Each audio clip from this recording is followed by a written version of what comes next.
Bonjour, les inputs des utilisateurs. Donc, disons qu'on veut poser une question à l'utilisateur pour qu'on ait une certaine interaction.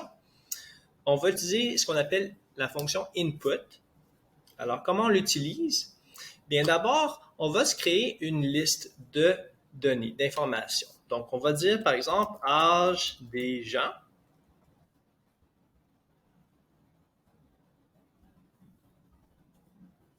Âge des gens. Et puisque c'est une liste, on a besoin des parenthèses carrées. On va inclure certains âges de gens, on va dire 15 ans, 20 ans, 17 ans, on va dire comme ça. Et là, on va vouloir ajouter l'âge de l'utilisateur à cette liste d'âge des gens. Donc, comment on va faire ça? On va dire âge de utilisateur est égal à quelque chose. Donc, on vient de créer une variable, on vient de définir une variable, on va la définir comme étant égale à, ici on va écrire input,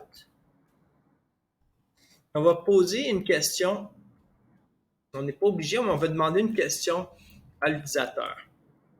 Quel âge as-tu? Et voilà.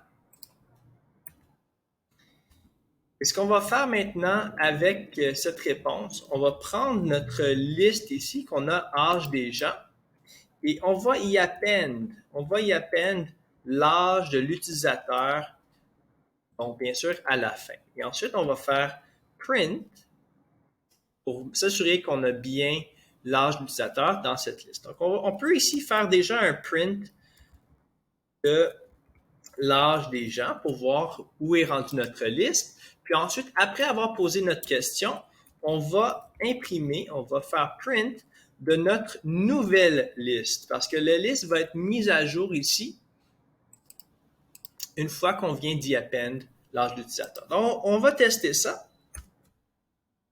Il semble y avoir une faute quelque part.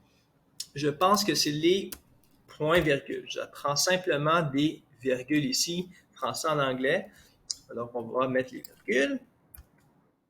Et voilà. Donc, on voit que ça a bien imprimé notre liste ici qu'on avait définie dans le système. Ça ne l'a pas simplement enregistré cette information, ça l'a imprimé, ce qu'on voit ici. Et ça nous demande quel âge as-tu. On va y répondre. On va dire, je ne sais pas, on va dire 25 ans. Et puis maintenant, qu'est-ce qui se passe? Ça vient de rajouter 25 à notre liste ici. Donc, ça vient demander une question à l'utilisateur simplement en ajoutant la fonction ici input, puis on n'est pas obligé de mettre une question si on ne veut pas. Si on voulait rajouter ceci 25, pas étant comme un string, mais étant comme un nombre, ce qu'on peut faire, on peut aller forcer ce nombre en tant que integer, et puis on va refaire la même chose.